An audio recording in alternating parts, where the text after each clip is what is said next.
When you do it in the West, it's public order. When we do it, it's oppression. Okay, this doesn't take us any further. You cannot fight one terrorist organization with another one.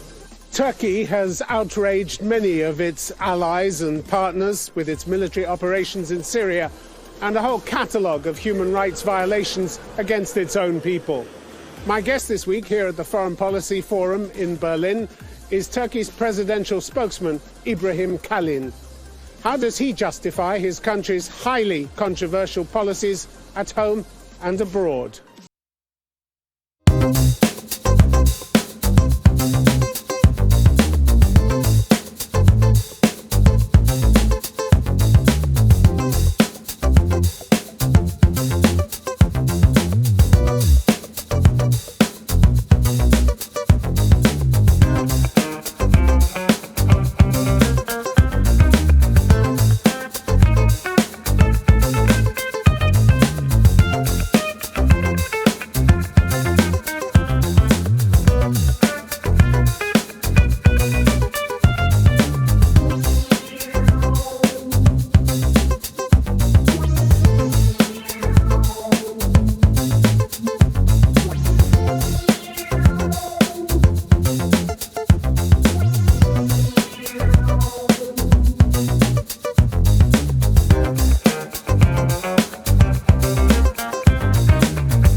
YPG in Syria is the PKK. He's the one. He said this on record. Now he's changed his position. It's not for me to comment on his flip-flopping on these issues, but we have had a very clear policy line on this issue. We do not want to see any terrorist element taking over a piece of land, ruling over people in Syria, whether by PKK or ISIS or Al-Qaeda or any other groups. Yeah, but according to the Pentagon, that's exactly the effect of what you've done. The Pentagon said just a week ago, quoting information from the Defense Intelligence Agency, the terrorist organization, they're talking about ISIS, exploited the Turkish incursion and movement of US forces to reconstitute capabilities and resources within Syria and strengthen its ability to plan attacks abroad. That's exactly what you didn't want to happen, isn't it? Well, to the contrary, actually, it was YPG in Tel Abyad and Ras Al Ain that released about 800 ISIS terrorists in prison when President Trump spoke to our president about, so what Turkey is going to do about the ISIS prisoners, and our president said very clearly on that phone call that we will take care of them. That is, we will keep them locked up, we will not release them, we will try them, we will try to return them to their countries of origin, and this is what we did. But it was YPG, PYD that released them from a prison in Ras Al Ain. They know this, that's on the record. Eminently foreseeable that that would happen. Why will they do that? And this why is did, the why result. did YPG and this is do the result. that? But why did YPG do that? For the you very asked clear, the question. well, what's the answer? The answer is that YPG wants to use ISIS actually as a bargaining chip in the eyes of the West, telling them that, you know, without YPG, the fight against ISIS will be unsuccessful. They need YPG on the ground to fight ISIS. And we have argued to the contrary from the very beginning. You cannot fight one terrorist organization with another one. You cannot fight ISIS with the PKK. But if the effect is that 6 months down the line, ISIS in a much stronger position, what are you going to do? Just say sorry for your military action? We fought against ISIS in the Jarablus El-Bab area with the Euphrates Shield operation. We have eliminated more than 3,000 ISIS terrorists. We have about 1,200 ISIS prisoners in Turkey. More than half of them are international citizens. Some are Turkish. We're keeping them in prison. We're not releasing them. We are going after all ISIS elements. If you look at the Turkish-Syrian border, which is about 911 kilometers, all the way from Idlib to the Iraqi border, there is not a single ISIS element present in that strip of land. We have cleared our border from the ISIS. In fact, we made this case to President Obama before he decided, or when he decided to support PYD-YPG in the fight against ISIS. We told them, look, you don't need PYD to fight against ISIS. We can do this with the national elements in Syria. We can do it with the Turkish army. Okay. We don't need to have U.S. troops on the ground, but you can provide air support, and we can take care of ISIS. They didn't listen. Kalin, let me just go back to your justification for this operation, that you have a right to make your border area safe from terrorism, to force militant Kurdish groups, PYD, YPG, out of this so-called terror corridor. But very few countries are buying this line. And if the job of a presidential spokesman is to sell the president's line, you're not having much success, are you? Well, you look at the US, Ambassador James Jeffrey, the State Department's point man on Syria. He said Turkey launched this operation despite our objections, undermining the ISIS campaign, risking endangering and displacing civilians, destroying civilian infrastructure, and threatening the security of the area. That's not much of an accolade, is it? None of that happened, actually. They claim... so he doesn't know what he's talking about. Well, that's not what he told us in our meetings. I've had many meetings with Jim. He's a good friend. And of course, as professionals, we work on these issues together. He may be a good friend personally. He's not a great friend none to of the those operation claims that you actually came true. If you look at, they said that there will be a huge humanitarian crisis with the Turkish military operation. It didn't happen. People went back to their homes. They said that Kurds will be attacked. No Kurds were attacked except PYD, YPG terrorists on the ground. They said Christian minorities will be oppressed or killed. None of that happened. In fact, it was our military that repaired just recently an Armenian church in Rasul Ain. Now they're worshipping peacefully in Rasul Ain. I'm talking about the Armenian church there. So all these things that they claim, none of that happened. Violations that they said would happen and have happened, haven't they? Where? Where exactly? Give me some examples. Ambassador Jeffrey again gave you examples. He said, we would say that Turkish-supported Syrian opposition forces who were under general Turkish command in at least one instance did carry out a war crime, and we've demanded an explanation. You claimed a number of investigations were underway into human rights abuses. So you're asking me about something you already know. How many investigations, by the way, and by whom? A number of investigations by our military have been launched. How many, Mr. Kalin? How many? Some of them are operational details. I would rather not share them. You can tell me if there are any human rights probably you will find out as a good journalist. You don't know, you can search and you don't know. Find. It's just a blanket excuse, isn't it? Look, if you look at the civilian casualties in the Syrian war, can you guess how many people, how many civilians have died in the operation in Raqqa?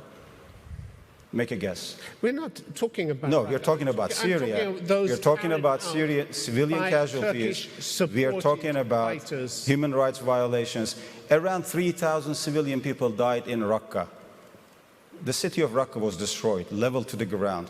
Around 1,000 people, civilians, were killed in Deir ez-Zor. And in Mosul, again in the fight against ISIS. If we're going to talk about all this, I think we should be very candid and clear about these issues. Anywhere it would be nice to be 9 candid to and clear, 11,000 you're very civilians vague were about killed. human rights investigations. 9 to 11 civilians were killed in the fight against ISIS in Mosul alone. How many civilians have been killed in our operation?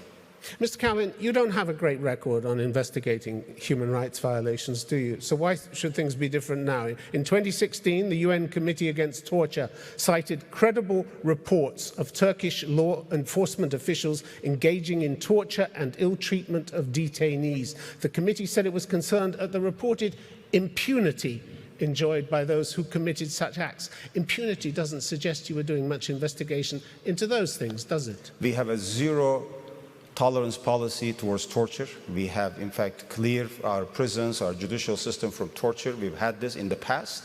But what you're referring to is what happened right after the bloody coup attempt on July 15, 2016, when the FETÖ terrorists carried out a coup attempt in Turkey, killing 251 people. It doesn't license you to torture people.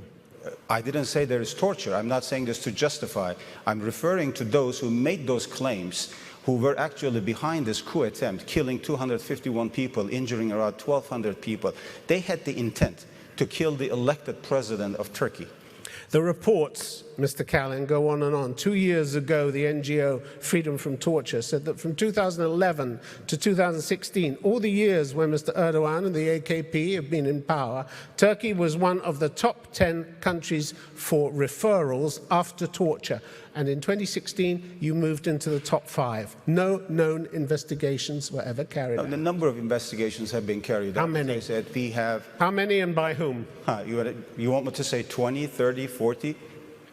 Well, I can give you the full details. I'd like the truth. I will be happy to give you the exact numbers. I don't have the reports with me. I'll be happy to send them to you. In 2017, the Council of Europe's Commissioner for Human Rights said the problem of effective investigations and impunity of security forces is a very long-standing and entrenched problem in Turkey.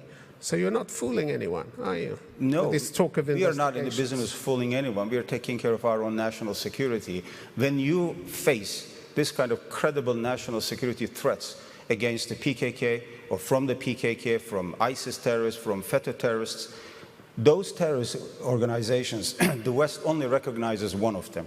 That is ISIS, because it attacks Western interests. But the others, since they are only in Turkey and attacking Turkey, the elected government, security forces, or the civilians, nobody wants to talk about it. Mr.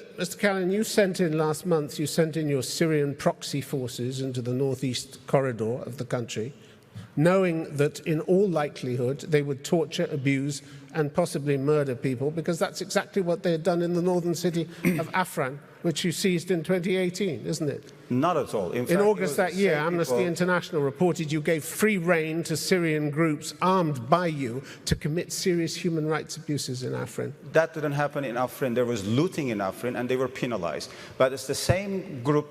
By the way, we're talking about the Syrians themselves fighting for their own freedom, for their own country, against the brutality of the Assad regime, to which the Western world has now turned a blind eye. We are the only ones actually taking care of millions of refugees and the Syrians in both Turkey and on the Syrian side. It's the same Syrian National Army which the Americans supported or promised to support 5 years ago, 6 years ago. They changed their policy in the course of time. It's the same Syrian people who fought against the Assad forces in the Idlib area. When they fought against Assad and ISIS in that area, everybody applauded them. What's the situation when now? When they came to PYD, YPG held areas, suddenly the air changed. They said, well, they are terrorists, they are jihadists. They are the same people who fought in Idlib. Everybody is thankful to Turkey for keeping things under control in Idlib because we've prevented another major I don't see much gratitude. I don't see much gratitude coming your way at the moment. We're basically taking care of about 7 million Syrian refugees for the last 4 or 5 years. We are preventing another major humanitarian crisis, another migration from Idlib. I know so that we're doing line. more than anyone else. I know that actually. line. We've heard that line. Do you know what the situation in Afrin is now? It's very calm. It's very calm. No, there is no very ISIS. Calm. Okay. There is no ISIS. There is no PYD there.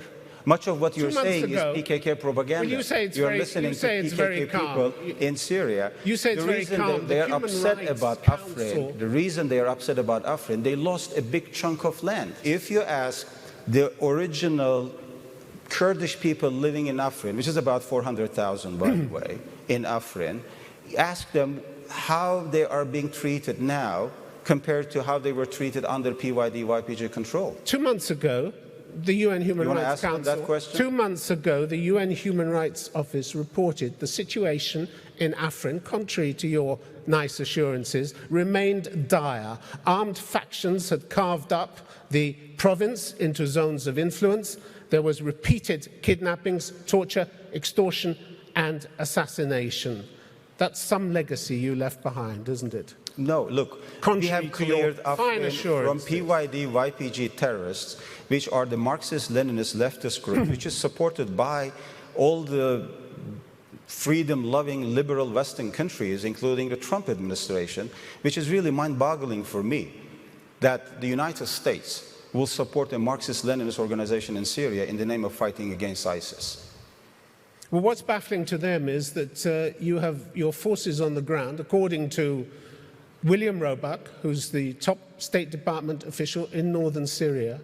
Your forces have committed abuses on the ground, war crimes and ethnic cleansing. He said on November the 7th, Turkey's military operation, spearheaded by armed Islamist groups on its payroll, represents an intention-laced effort at ethnic cleansing. It was, he added, an unprovoked military operation that at the time he spoke, November the 7th, had killed some 200 civilians and left over 100,000 people newly displaced and homeless. We've heard this many times from the CENTCOM people within the Trump administration, which actually never got themselves reconciled with the fact that we are taking this action against their so-called allies. You want them to reconcile with ethnic cleansing? You want them to recognize... They are reconciling themselves with the PKK terrorist network in Syria, giving them piece of land, and then while at the same time talking about Syria's territorial integrity or ethnic balance in Syria. How can you explain the fact that you favor one ethnic group, which is linked to a PKK terrorist network, the so-called Kurds, against all the Arab, non-Kurdish, non-PKK Syrians, the Arabs, the Christians, the Turkoman, all the other Syrians? They are coming to us, telling us the oppression that they are living under the YPG. Mr. Kalin, we've talked about some of the criticism of your actions, especially from allies, but what you really want to stamp out is criticism at home, isn't it? On October the 10th, your broadcast regulator, RT UK, warned the Turkish media not to say anything critical about your action in Turkey, that there would be, as they put it, zero tolerance of any broadcasting that might negatively impact the morale and motivation of soldiers or may mislead citizens through incomplete, falsified or partial information that serves the aims of terror. In other words, you put out anything that the government doesn't like and you're in deep trouble. So much for press freedom. Well, you have all kinds of freedom outlets, media outlets in Turkey. A lot of them you've closed down. On TV, on internet, you have all kinds of different views, attacking the president every single day, attacking me and us. That's why in the first week of the offensive, you closed down 839 social media accounts for sharing, as you put it, criminal content. 186 people were taken into police custody and 24 remanded in pre-trial detention. They were spreading terrorist propaganda. You wouldn't allow that. You haven't got any proof of that, have you? You wouldn't allow that in the UK. When you do it in the West, it's for public order. When we do it, it's oppression. Since the 2016 coup attempt, 180 media outlets have been forcibly closed, over 220,000 websites blocked, according to the NGO Article 19. In September, it said scores of journalists remained in jail or under travel bans. Hardly a proud record for you, is it? Yeah, but you're dealing with PKK news outlets that is spreading propaganda for the terrorist network. When you're dealing with FETÖ terrorists that carried out that coup attempt on July 15th, yes, they had the media empire, not an outlet, a media empire in Turkey. You fling around these accusations. The FETÖ people I'm talking about, using taxpayers' money actually to spread their propaganda. Now, unfortunately, they have a free reign, free ride here in Western capitals. They're all over the place. According to the Germany's own Committee for the Protection of the Constitution, the presence of the PKK in Germany alone, I have the full report here, it's in German, I'm sure our German colleagues will know about this. You won't mind if we don't go through it. This is not our report, by the way, this is Germany's own official report. In fact, when President Steinmeier came to Turkey when he was foreign minister about 2 years ago, I think, our president presented this report to him as well. Said, look, this is your own report. Okay, this doesn't take us any further, this line. No, what it says is that you're giving a free ride to PKK in Germany. Why do you do that? And as far as... We are not doing that in Turkey. As far as the West is concerned, this was a report from a British parliamentary committee back in 2017. There is a fundamental intolerance of alternative narratives in Turkey, with the government broadly suppressing, discrediting or punishing those who contradict its accounts of sensitive events. Look, there are journalists who do their job. They are free to report, have critical comment. Nobody has any problem with that. There are those who spread propaganda, who use actually ID cards, press cards, but function as PKK operatives. And those are people you subject to extreme conditions in your prison. Like Ahmet Şık, for instance, from Cumhuriyet newspaper. Reported to have been spending time in solitary confinement. By the Gülenists in the first place. He was put in prison by the Gülenists. Oh, so that makes it all right now that you've kept him in prison? No. But what I'm saying, this is the extent of the power that these people had in Turkey. We are clearing them from the media outlet, from the judiciary, from the police. For this. What do you mean you're cleaning? You don't have anything against him. No. I'm talking about the FETÖ people that had, in fact, the judiciary, the security forces in their hands. And now we're clearing them. Most of the things that you're referring to, in fact, is a reference to these people. I'm referring also to what the EU Commission in its latest report called the backsliding on human rights, backsliding in a number of areas affecting human rights. It says your accession negotiations have effectively come to a standstill. It's time to end this, isn't it? Because you have no intention of meeting the conditions for membership that have been set down by the EU, have you? We were promised to be a full member in the European Union many times. And then you violated human rights, left, right, and centre. And we've been waiting since, I don't know, 62, 63 officially. We got an official date in 2004 and 5. It was our President Erdogan, actually, who put so much political capital into this. And we were presented with a package of 36 chapters. No candidate member was ever presented with this many chapters. And then what happened? 15 years later, we open only one chapter, close only one chapter. I'm not even talking about You're saying you're the victim here. You like to play the victim. The victim of what? Bias against Turkey? I don't see myself as a victim. I'm just stating the facts. Look, there is an enlargement process or fatigue in Europe. And there are conditions to be met. They don't want to. And you don't meet expand. them, Mr. Kalin. And there is a negotiation fatigue in Turkey also. How long will it take? Another century for Turkey to be a full member? That's up to you, isn't it? One thing if you after abide by the another. conditions, it could happen No, quickly. look, most of the things that you're talking about, for example, in Eastern Mediterranean today, is related to the Cyprus issue. You remember what happened in 2004 with the Annan referendum? For the unification of the island, the Turkish side said yes, the Greek side said no. And what happened afterwards? In fact, the EU what do you put this down to? The anti-Turkish chorus that you talk so much about? Is this part of the anti-Turkish chorus that you often talk about? I'm talking about what are you saying here? A failure of consistency. Are you saying the EU is biased against Turkey? In the EU, after the referendum, what they did, instead of actually challenging the Greek side on this issue, they accepted the Greek side as a full member. And that violated another key EU principle. You don't bring in a bilateral territorial dispute into the EU. They did exactly that. And now, for the last 14, 15 years, we've been dealing with this issue.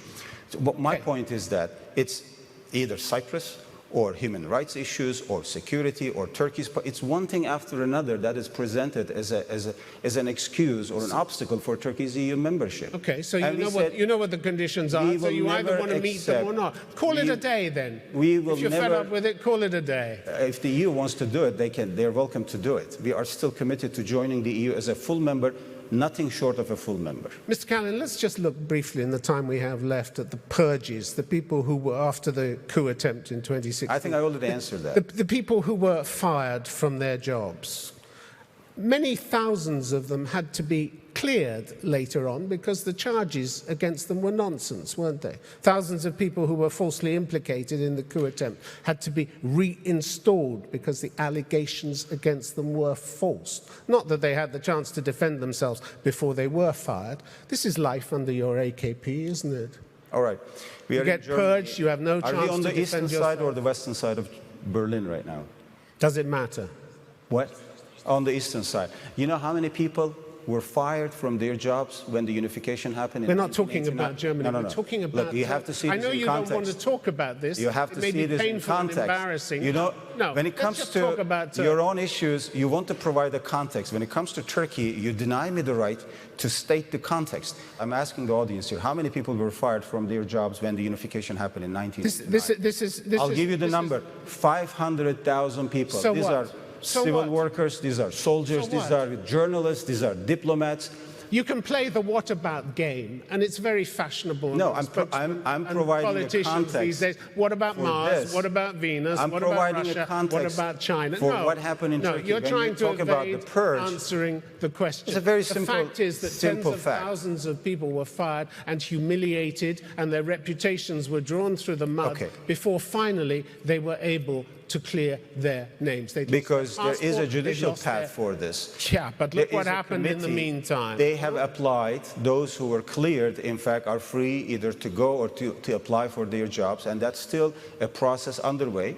of course. I'm not saying that everything is perfect there. There is still room for improvement. There are still things that we need to do to make sure that these people, have their full rights. But you have to see this in context. Your party has sat back and watched countless people's lives ruined while you threw allegations at them that turned out to be false. There is a judicial process for them to apply. Eventually, Yeah. Eventually, maybe. There was for this 500,000 Who cares about people, the collateral damage? Yeah. Huh? There's 500,000 people who were fired from their jobs during the unification because they were suspected of working for SATSI, the Eastern German intelligence. They were suspected. But we're talking about Turkey. We are talking about people Turkey. in Turkey And I that carried out a military coup. And I thank you very much for being on Conflict Zone. All right, my pleasure. Thank you very much. So